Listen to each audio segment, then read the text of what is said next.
Moving to Oneness.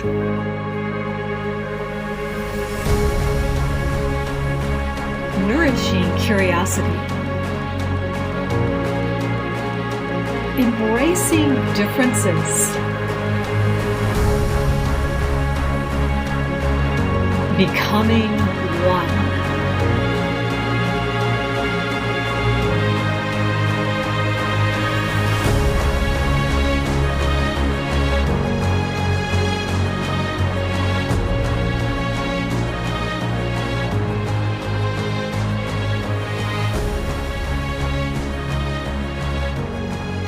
That boyish smile got me, made me curious. And I'm so happy and laughing because this conversation is going to be fun. Listen in, stay tuned, because this vastness that my guest brings today to you all the way from Acapulco, Mexico, is going to provide momentum to your life, inspiration. And do take time to synchronize to every fiber of him and sense it within your own body. And that will change your future. Hello, everyone. I'm Mylene Elke, the host of the Moving to Oneness podcast. And today I have for you, my guest, Clint Arthur in Mexico, Acapulco. Thank you for being on my podcast. Namaste. Yeah, everyone, this laughter, sometimes I do things in life, and maybe you as well. You do things and you fall or stumble upon things. And to be free in that moment to act on it is so important. Follow your instinct, you call it, or maybe there's an inkling, your body, or you just know you have to do it. So don't plan too much in your life and leave these things open so things can unfold, the unfathomed can happen.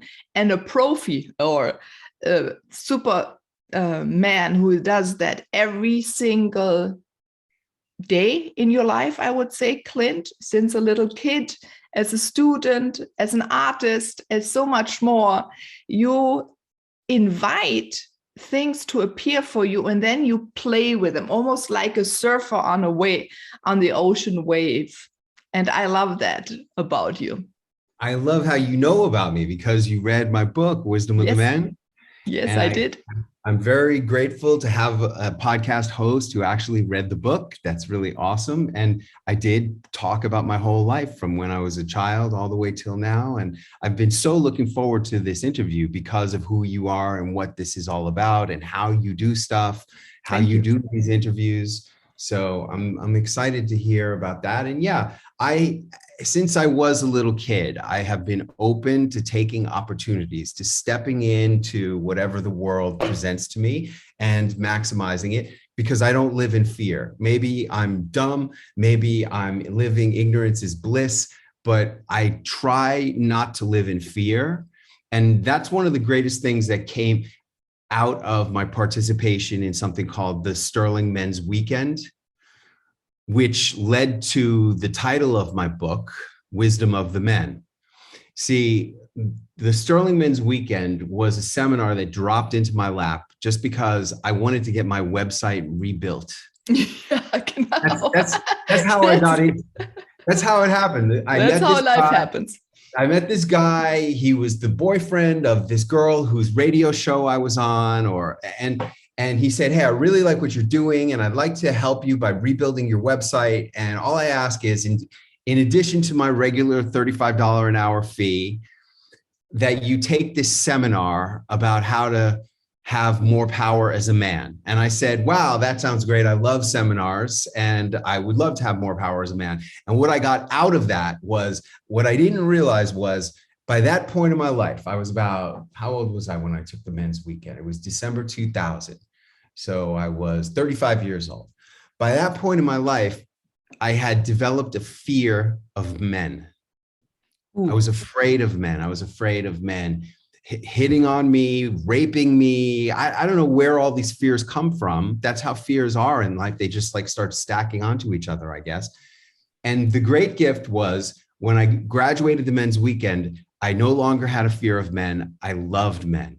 I loved men. And that really opened up a lot for me, because to go from fearing a whole half of the population to loving the whole half of the population, that was a great thing. And it introduced me to the men's weekend, and I joined a team, and I stepped into the opportunity of becoming the leader of the team. And when I was the leader of the team, that is what brought me to The Wisdom of the Men and the book, which is now nominated for the Pulitzer Prize. And congratulations. Thank you. And our conversation today. Okay. Yeah. So, this is a really interesting thing, the fear of men, or we also have fear of women. And it really is ingrained in us. And it comes a little later, because as children, we are not fearful of each other's genders, and we're together and we see each other as one. And the outside does that, the schooling or the newspaper, right? We are made fearful of the other, of all the things that can happen in this precious time where we're supposed to get very close to each other and feel and embrace each other. I think sometimes I even miss it here in Germany when I compare it to, let's say, the Persian women or Zara women, where there is much a stronger community of women, where they hug each other and they celebrate, and their sister and the massage. I didn't grow up this way, right? Very separated. It has a reason, right? We're more controllable because of this. But you never let yourself be controlled, even though maybe that fear crept up. It was something else I noticed is you're very determined. So in a way, you have a true understanding. There is a certain purity about you, that you sense what is good for you or where to lead. And you're finding your own way. And this is where I take off my hat and I think, fantastic, chapeau. Even though you go and are curious about others, how they live their life, what made them who they are, and you share so much about their wisdom with us in your book. But you always stayed who you are. You didn't emulate or, try to become like them. You wanted to see the best of each person. And this I thought was really fascinating. And then you took the best in and put it together like into a new form, and to in a way optimize you. And also when the optimization is for some people, maybe, it is not this perfect career path you go. You went into another way where you delved inside and pushed out the outside world away. And I think a lot of healers do that, or people that want to bring out more of them who they are, because it will be needed in the future. That's what I believe anyway. Your book is going to be needed. A lot of people are going to read it and get this new excitement within, that you're bringing them to be courageous and to go for what you desire and love. And that when they do it, they can sense, it's okay. People are smiling with me. They're going to laugh with me. They're going to have fun with me. It is not so hard. They're not going to judge me, right? What so many people are afraid of. And you're showing them how possible it is.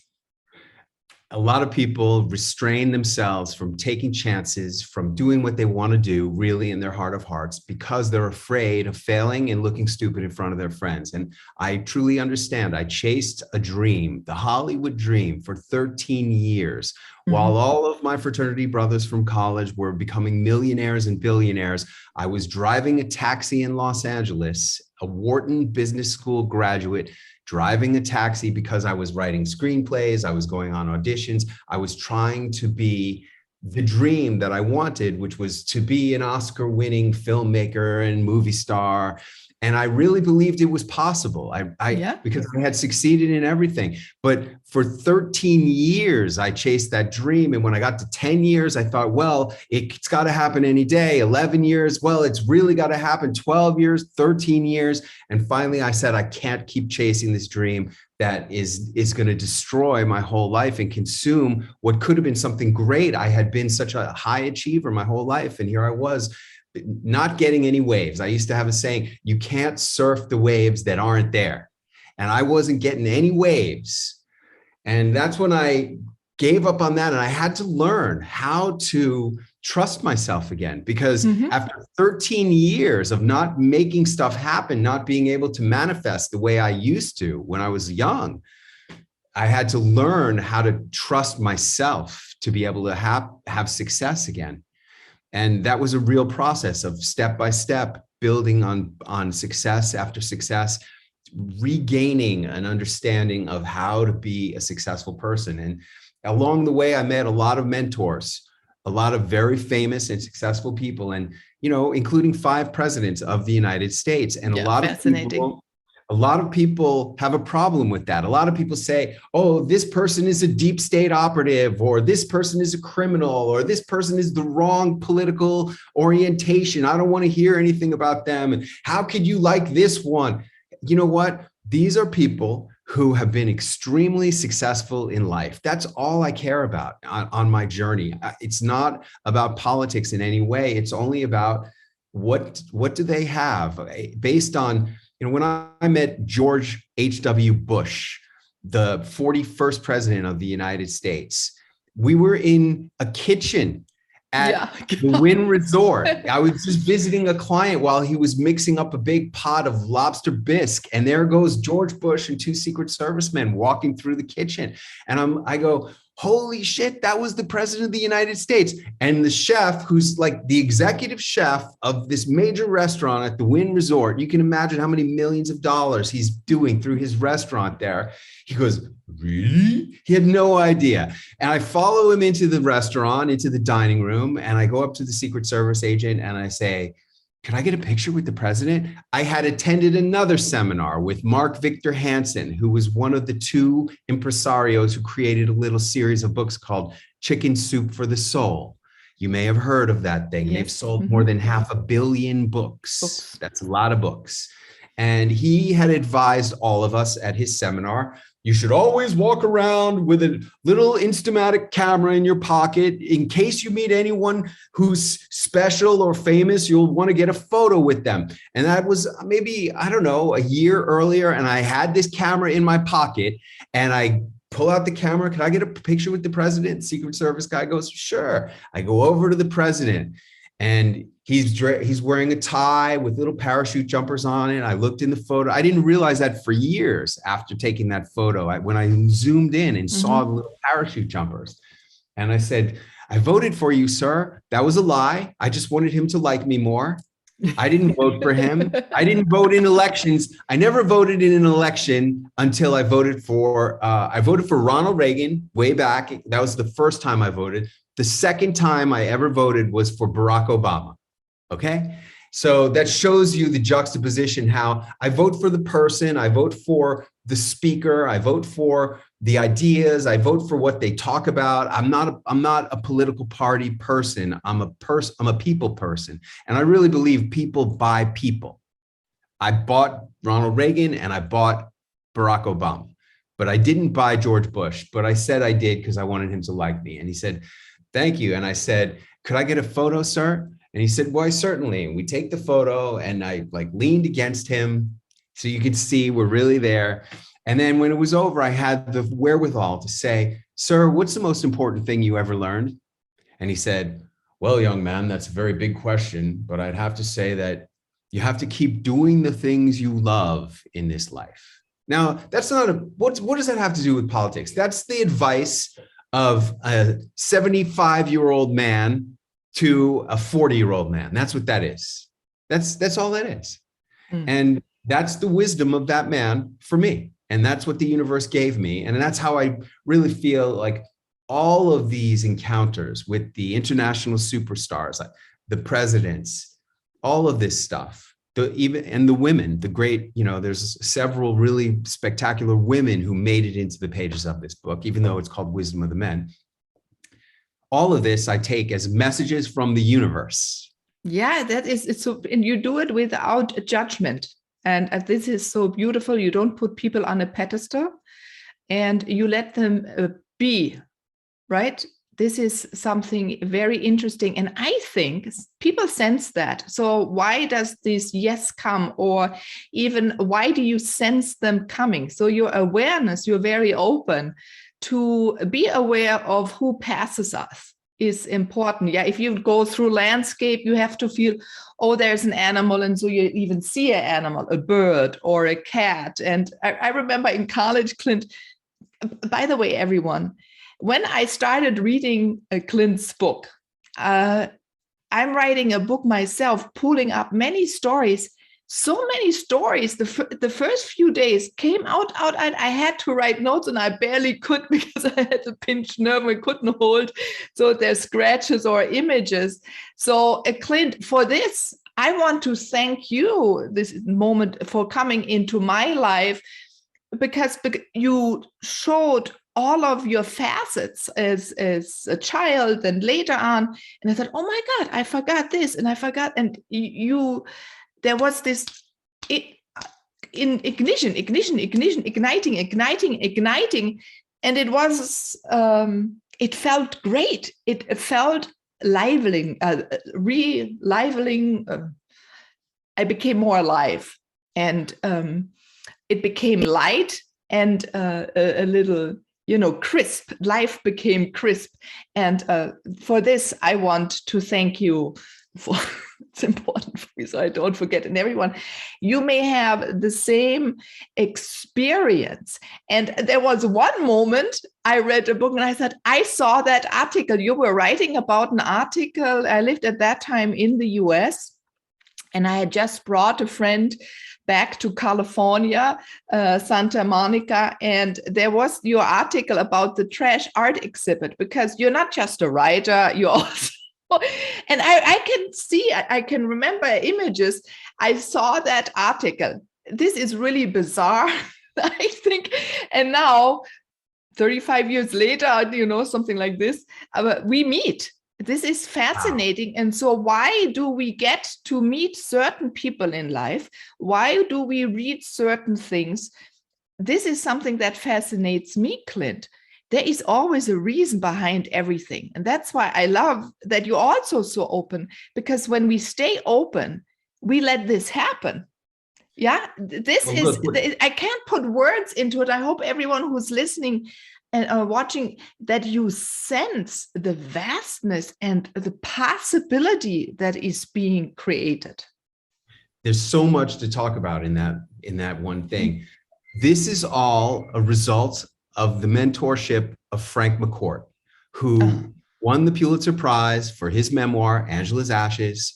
He was my high school creative writing teacher, and he told me, you need to write. I'm not going to be able to do his accent properly right now because I don't remember exactly how he said it, but you have to write what you know. And what do you really know? You know your own life. And what you're saying is that by reading about how I wrote about my life, it inspired you to write about your life. Is that what you said? Yeah, I mean, I started the idea already, but then you pulled more. I already had set intention. Right. And I had found already, I painted them down, my ideas and stories, but you pulled deeper stories that I needed to read in your book to recognize or see and help me remember, because you write so fresh. You write, you don't cover up anything. You're so honest. What I love about your writing, it is, you share your mistakes, you share how you feel, you're very open, you show your wounds, and I can feel them bleed, but I can also feel how you grow and how strong you're getting, and that there's always like a little bit of not a repetition, but that there is a pulse happening with that you're right, that as we get more and more and discover about ourselves, we pull more in and become grander, and we can walk up more straight with the eyes directly forward. We don't have to hide or look down anymore. And this is also something you're vibrating through your book. I wrote in the book that in life, certain events change you. Writing this book changed me. I wrote this book during a 10-day period in Venice, Italy. Wow. This way, I knew everything that was in the book because it was all fresh in my mind. And I held nothing back because there was no one looking over my shoulder that was censoring me or impacting my honesty. I was just 100% honest with all of this. And I knew what I had written. And as I wrote more and as I was creating my life's work masterpiece, which is what I consider this to be, I was growing as a person, as a writer, as a man. And all of this was changing me, this experience of writing this thing. And looking back over my life, understanding the events and how they interplayed with one another was changing me in this whole process. And I hope the writing changes other writers too and shows them how you can write about your life in different ways and come at stories from unexpected angles. That's what I really love to do, to approach a story in a way where when you end up at the end, it's just amazing of how you began and how you got to the end. That's what I really love doing the most. Yeah, one day I walked into the kitchen. I said, I spoke with my husband. I said, it's amazing. So often we think about the moments that we went wrong, but none of them went wrong. Each single moment or I won't even call the word detour anymore. We're really in the right spot, or we are certain places because certain processes, or we think about things, or we have to meet a person, right? Sometimes it's a sentence. We have to watch a movie. We have to eat a certain thing. We have to sense a different scent landscape, be in another culture. And that moment, because Clint, that's what I like. Maybe because I'm rather similar to you. This is could be it, right? I believe every experience forms us. It gives along us words that we speak form us, and it's important. And you use that as well. That it's easy to write about it because you've lived it. And as I want to write it, and because you're so many facets, and I also have so many facets, right? The art or the dancing or the landscape architecture, or the list goes on, mom, blah, blah, blah. That's what, and then weaving all these stories together, but it cannot be separate. They need to be there to give the bigger picture and to give more depth to a tapestry, or the more flavor into a soup full of ingredients that can make that soup only taste that good because all of these awkward things are in there. I don't know why I met George Clooney in a bar with my baby's mama, but I do know that he has impacted my life. I don't know why I met Snoop Dogg, but I did feel, you talked about feeling the energy. That's how I felt George Bush come out of the different alleyways in the bowels of the Wynn Resort. I felt an energy coming from the door. And when I looked, there's the President of the United States. And the same kind of thing happened with Snoop Dogg. I was sitting in the lobby of the W Hotel in Hollywood, and I was texting on my phone. And it's, when so many people today, we spend our lives just wrapped up in the little 6.5 inches of screen right in front of us. We don't see what's going on in the bigger world. It was funny. I was at a dinner last night, and like everyone in the whole restaurant was texting, and there was some beautiful woman getting photos of the sunset with her in the foreground, and her husband was taking the photos, and everyone's texting, and I'm looking at the beautiful woman in the sunset. I'm the only one, right? But when I met Snoop Dogg, I'm texting, and all of a sudden I felt an energy, and I look up, and there's Snoop Dogg just going right by me fast. And I said, wow, that was Snoop. I better go after him. And I followed him outside.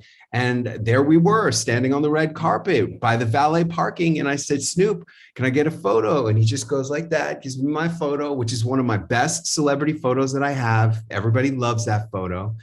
And I've been using it for years. Then I said, Snoop, what's the most important thing you ever learned? He said, life's too short to smoke cheap weed. And then he got into a Rolls Royce SUV and drove away. And, you know, that is a great thing. Now, I quit smoking weed in 2009. I'm not judging anybody. Do whatever you want. For me, it was giving me fear, procrastination, and doubt. And when I quit smoking weed, 6 weeks later, I did my first of 111 television appearances. You can draw your own conclusions about whether weed was holding me back or not. In any case, I do believe that life is too short to smoke cheap weed or drink cheap wine, even though I gave up drinking more than 8 years ago, or eating good food, or buying the best clothing that you want, or the car that you want, or living in the house that you want, or doing anything. Life's too short to do anything you don't really want to do, or to deny yourself anything that you really want. I love that, the denying, or that we go after things we desire, because I believe everything is medicine and we don't need much. But when we sense it is the right thing for us, that we don't censor ourselves or tighten ourselves or push it away. And in a way, that's what you don't do. You don't push it away and you don't censor yourself. It accelerates you. There's always this little speed, you feel it. And that's really interesting. I would love, can you hone into that? What is it that suddenly pulls you? Have you ever thought about, because it's over and over, suddenly you see people and you get pulled or you get pushed. What is it more of a feeling? Is it more of a being pulled by the other person because you're supposed to weave all of them together in this life, or in book, or in your experience, because you're right, the wisdom, you're going in conversation with them, even if it's for an instant, we can exchange a lot in that single moment. How would you say it is? You're right. We do exchange a lot in a single moment. This is not in the book. When my daughter was born, my grandmother was in the hospital. She was mortally ill in the hospital. And we brought my daughter to see her. And they were wheeling my grandmother from her room to the intensive care because she was declining so fast. Mm-hmm. And when we held the baby to her, she took her hand and she said, I waited for you, baby. And then they took her away, and then she was gone. A lot can be transferred in a moment. And I've had a lot of those moments in my life. And I feel blessed that I'm the kind of person. Tony Robbins says there is two kinds of people in the world: those who are inspired by wanting to be more, and those who are motivated by fear and pain. That's the two motivators. You're either aspirational or trying to avoid pain. And I'm fortunate that I consider myself a person who is aspirational. I am motivated by pain. Don't get me wrong. When the pain gets bad enough, I'll do stuff. But most of what created Wisdom of the Men was my aspirations to be more, to do more, to have more, to fulfill my potential, to be, everything that I can be in this world, even though I don't really understand what's pushing me or driving me. I think it has to do with the fact that when I graduated from college, I went home to get the attaboys, and my parents got into the biggest fight of all time. And my dad stormed out of the house and slammed the door. And I turned to my mom and I said, Mom, the way he resents you all these years, have you been cheating on Dad? And I was thinking, wow, where did that thought come from? I never thought that in my whole life. And then I'm thinking, what kind of a rude son of a gun asks his mom a question like that? That's the rudest thing I've ever said to anyone. And then I'm thinking, why ain't she answering the question? And then she says, he's not your real father. Your real father was a doctor at the fertility clinic we went to for 6 years, trying to have you, and you look just like that guy. And that changed everything for me. That identity changed really quickly. Well, you have no idea how much of your identity is based on the fact that you think you know who your actual parents are. Even though, according to an article I read in Forbes magazine, 30% of the planet doesn't really know who their father is. They think they do, but they don't really know, or they don't know and they don't know. But it provided freedom, though. It provided Sturm und Drang, right? Goethe said that it's this strong storm suddenly that comes up a little bit, that burst, and then that moves you forward. But it also provides a freedom so you can become something new. Oh, 100%. From that moment on, I no longer wanted to be an investment banker. I wanted to be a movie star. and I gave myself the permission. And it's fascinating because I went to high school with Robert Downey Jr. Mm-hmm. And he was the star of the drama club's play, was the musical version of Hair. And I was the star of West Side Story. I was Tony in West Side Story. And because we were both the star of the school plays, we were in the same grade and we became friends. And he influenced me. And another kid who went to our junior high school was Jonathan Cryer. There was a little TV show in America called 2.5 Men with Charlie Sheen and John Cryer. In Germany. Yeah. And John Cryer was the star of that. You know, I mean, here's two gigantic stars. And I was this. And the funny part is that the next year in 10th grade, ninth grade. In ninth grade, John Cryer played Conrad in Bye Bye Birdie in the junior high school production of Bye Bye Birdie. And in 10th grade, I played Conrad in the high school production of Bye Bye Birdie. So why did those guys become giant stars and I never did? I didn't even equate all of that. I just, as soon as I no longer was, look, my father was an accountant. The man who raised me was an accountant, and his greatest pride was that I went to the Wharton Business School. And I made up my mind that that's what I wanted to do, probably because I wanted to please my father. I have a dog, and when I hold my dog and walk around with my dog, I constantly say, "Daddy loves you, baby. Daddy loves you." I realize my whole life has been guided by this search for the love of father. Yeah, and to be seen. And now that is, you needed that though, right? Because to be seen, that means you didn't feel seen, or that brings out that you love to highlight. This is something people feel so comfortable around you because you really see them. First of all, because you have all these seemingly unrelating experiences, or seemingly unrelating people you meet, or circumstances you are in, places you're in. But that gave you an understanding of so much differences and unique viewpoints. And so you can really see people, because we're all like this way. And it's sometimes I sense a little sad that we're trying to be only one way.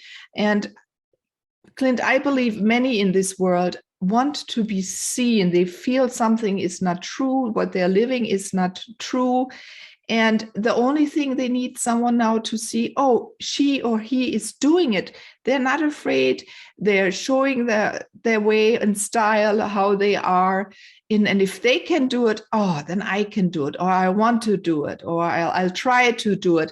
And this is so important. But for you to see people, and then you help them to see themselves. That's what I find so fascinating. And to make them also courageous enough then to move forward and not to fear to be judged by others that they approach. I have walked the walk, and I think what you're referring to is the clients, the authors, speakers, coaches, experts that I work with in helping people to become celebrity entrepreneurs. That's what I call it, celebrities in the eyes of customers and prospects. And I've walked that walk. I quit writing twice. I quit writing immediately after college. Then I quit after my 13 years chasing the Hollywood dream. I quit writing again, 30 screenplays, 10 books. I drove a taxi, a Wharton Business School graduate. It wasn't worth it. And for 8 years, I didn't write a word. And I've written so much in my life, and I've actually quit twice, and yet I come back and now I have a Pulitzer nominated book. And, I don't understand how they could not pick this book, because it's who doesn't want this book? I don't understand who wouldn't want to read this book and who couldn't profit from this book. And I really put so much into it.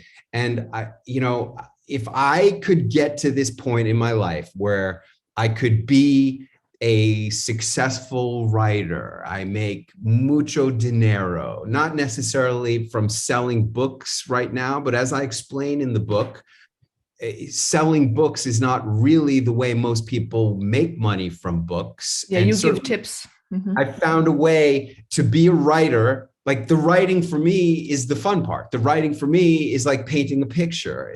That's what this is. It's the artistry is the writing. But I've found how to make money and earn a living and be very successful and profitable and wealthy from being a writer and a speaker, which is what I am. People say, what do you do? I'm a writer and a speaker. And for me to be able to say that and to actually have created the lifestyle that I have, where I worked with every major superstar on the planet so far, except The Rock and Kevin Hart. Those are basically the only two that I haven't worked with, and I'm looking forward to meeting them soon. Kevin Hart, yeah, both I like a lot as well. I love those guys, but I haven't worked with them yet, but I've worked with everyone else. Martha Stewart, Dr. Oz, Ice-T, Snoop, presidents, all of it. For me to do that as a writer, that's amazing, because I quit multiple times. So that's why people, they see that, hey, if he could do it, I could do it. Now, unfortunately, what drove me to so much disappointment was the greatness of my mentors. Frank McCourt won the Pulitzer Prize. After Frank McCourt, my college roommate's father, and he was also my girlfriend's father. I met my college roommate's sister. I started dating her, and after that happened, her father, who won the Academy Award for Platoon, which he produced and got Best Picture Oscar, he became not only my mentor, but my inspiration as a storyteller, as a producer, as a filmmaker. I wanted to be like him. And I thought, if he could win the Academy Award, that I could win the Academy Award. That was delusional. And for so long, I thought, well, if Frank McCourt could win the Pulitzer Prize and make a lot of money as a writer, then I could do it too. And that was delusional. And I had to learn my way through this whole world. I had to figure out how to be a writer in a way that worked for me, so that I could not just survive, but thrive as a writer. And luckily, I've continued to study with experts in the world of being a writer and a speaker and a coach and a seminar leader. I've spent a lot of time and money studying with those people so that I could learn how to take my artistry, which is the wisdom of the men, and off the back of the book, make mucho dinero. And I teach other people how to do that too, because I think it's important. I think every person who wants to share their message should be able to do it, but it ain't easy, and it's not going to necessarily dump a lot of money in your lap, certainly not the way you expect it to, especially when there's so many self-published books out there today. But if you really want this, you can do it. You just have to find your own way. And it's a beautiful world that we're able to find our way to being writers and speakers and coaches, and have our own way to put our unique voice into the world. Yeah, and it's so needed now. I think the whole universe, cosmos, we were talking about, the color codes we had today, is that this is going to happen. The ways of doing as everyone else has stagnated, has hurt people. They feel condensed in a way. And so it is now the time to figure out what makes me the way I am, what makes me unique, or even for me, Mylene, I say, what's Mylene-ish, and to bring exactly that out. And so there's also the timing, right? Why do some started out right away? Some came in the middle age, some later. Even your teacher, right? He was in his 70s when he wrote his book, but then when it came out, it hit the world, because in that moment the world was open to hear his words, to read about it, right? Maybe 20 years earlier they weren't there, and then it could go worldwide and be made into a movie. And this is another aspect. And too often we, Clint, we start hitting ourselves on that, oh, I should have, and why not yet? Because it wasn't the time yet. Often the whole environment, the whole planet moves with one. We have grander reasons. We are not just a human being. We have something we're bringing to this earth. And it unfolds at different times in different speeds and different momentums. And I also think you were in different professions putting your energy in there. So it is also that your energy was needed. It was, energy. And this is so important. And now it's needed here. And now it's going to help others move them forward and bring out what is deep within to have fun. That's so important. You bring this lightness and fun to writing about ourselves, to voicing. It's not anymore this seriousness, this academic way, this observed way, this judged way. And this is, you just making it whoop, whoop, whoop, and it's done, over, different. And for that, I love it. Your book. It's a different book than you've ever read before, isn't it? Yeah. And it's but out a little bit how I envisioned it. It should be a book. If it's a memoir. But it's a memoir with what have I learned about myself, what made me who I am, and what do I bring out, and what did others get from me, or what are others getting from me, and what I'm emanating out into the world. For me, it's important, Clint, that people see that they're important, that there are no pedestals, that we are as grand as the other, and we bring beauty and love to each other. And this is what I work for. You said energy, and the energy also what formed me to get more and more and create and do. So this energy gets into flowing. And even there's this time to go inside, or nothing happens, one thinks, but there's always something happen, because in those moments we dissolve. To create, we also have to dissolve. You as an artist, a writer, you know all about it. There is this interplay, and sometimes it takes much longer and more hard work, especially if we dissolve old things or let realities collapse, as we say in the shamanic word. And then we, with more ease and with more lightness, we can create then the new and what is coming. And we're all moving into something very, very new, something that hasn't been here ever before. So that's why we all have to be who we are. And you invite all of us to be more and to embody our own wisdom, like all the men and the women you asked the questions about the wisdom of their life, how they would, what they would provide to others. And this is important, that we all say, my wisdom, my knowledge is important for me and for everyone else.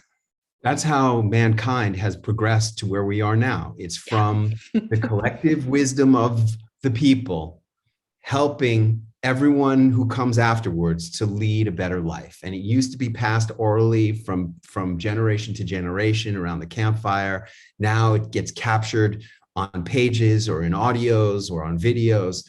And in 2013, I started teaching a class called Celebrity Launchpad.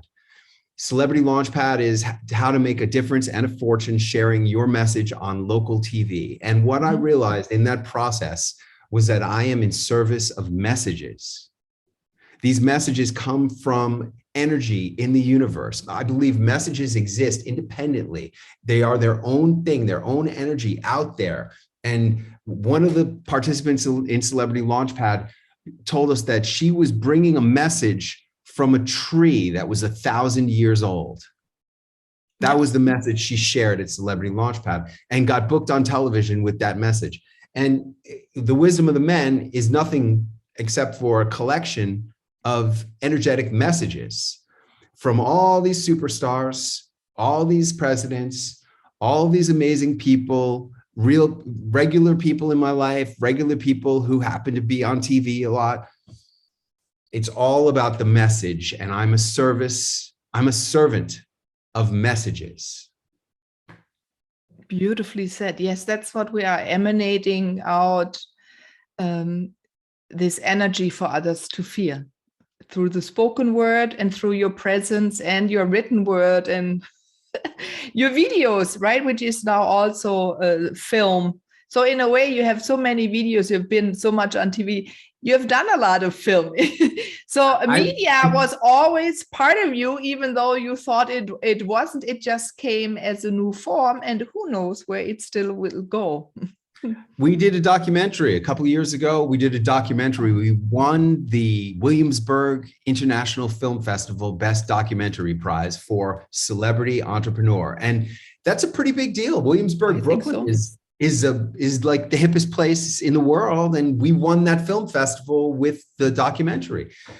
That's pretty amazing. So, you know, I've made a lot of films and behind the scenes videos. I do it all with the iPhone, and I do it all myself. I wrote the book myself, and a lot of people hire writers to write the book. A lot of people hire me to write their books, and that's smart of them because I love writing books. I love getting to know people's stories, because what I've realized is when I know your story, I know you. If I don't know your story, you're just a name or a number on a list. But when I know your story, I know who you are. And that's what's so great about this book. And that's why I have all of my clients read this book, because when you read The Wisdom of the Men, then you know Clint Arthur. Yes, you really, true. You feel like you know me, and you do, because I've told you everything in this book. It's all in there. All the most important stuff in my life is in this book, as raw and as real as I could possibly tell it. The good, the bad, and the ugly. Some stuff I didn't think I would put in there, but I did because I figured out why. Like the chapter on Ed Asner is what I needed to be in there. About. Yeah. Some women have a hard time with that chapter. I get a lot of hardship over that chapter because they don't want to think that their husband is like that, or they don't want to think that their brother is like that, or if it's a guy, they don't want to think that they are like that. But I believe, I mean, this is my truth. I'm just sharing my 100% truth in this book. And I think that's the role of an artist. I think if you want to be a good artist and hold true to yourself, you just need to put your truth out there and let the cards fall where they may. When people can like it or not like it, that's up to them. But I needed to write what was my truth. I needed to share the truth of my life and my stories. And that's 100% what I did in this book. And I think that's what all great art should be. Because if you're trying to write what you think somebody else wants, I'm not writing anything that I thought people wanted in there. I only wrote what I wanted to write. I'm not going to say anything anymore. That was like a beautiful finish of the podcast. Everyone, Clint, you can sense he is so much more than just a boyish now. Yeah, but you go back and forth, Clint, and you bring that a speediness, like a Speedy Gonzalez comes to my mind, even in Mexico, right? He goes back and forth and brings all these ideas back and information back that is needed. So everyone, you will get that. I put my hand in the fire for this when you read the book, Wisdom of the Men, how I went from a taxi driver to working with international superstars and 5 US presidents, revealing all my secrets so you can do it too. So you can do it too. That intention does not come out of all, or let's say many books. And Clint, thank you very much for doing exactly that, to helping each person who's interested to give her or his story voice and to impact others, nature, and our planet. And they're in good hands with you or by reading the book. And how can people get to you. It's in the book, you do that really well. There's over and over, you're reminded how people can connect with you. But for the listener, what is the simplest way they can remember as they listen to you? Clint.com, CLINTTT, Clint with 3 T's.com. Why 3 T's? Because one of my clients is an expert on the science of names. And she said, Clint, I wish you could add another T to the end of your name because the T's always end up on top. And I couldn't get Clint with 2 T's.com, but I could get Clint with 3 T's.com. And that seems to be working out pretty good. Clint with 3 T's.com is how you find me. The book is on Amazon, Wisdom of the Men by Clint Arthur. And I want to, you keep referring to me as a boyish man. And the funny thing is, I talk about— You're so much fun. You make me smile, and you always have a smile on your face. And wherever you are in this excitement and the living. So this is why, but I don't want that people think that you're like a boy, but this we should not lose what a boy carries within him and keep it as you do in an adultness. Amen. I feel like I'm the same guy I was when I was 19 years old. I really, really do. But I want to tell you this. In the book, I talk about how I met Mick Jagger and the Rolling Stones. And in that chapter, I talk about all the concerts that I went to, including Muddy Waters at the Beacon Theater when I was a senior in high school. I sat in the 13th row of Muddy Waters, and he died shortly thereafter. And Muddy Waters' greatest song is Manish Boy. So I want to end this thing right now with a little tribute to Muddy Waters, Manish Boy. This is how it goes. Oh, yeah, everything gonna be all right this morning. Oh, yeah.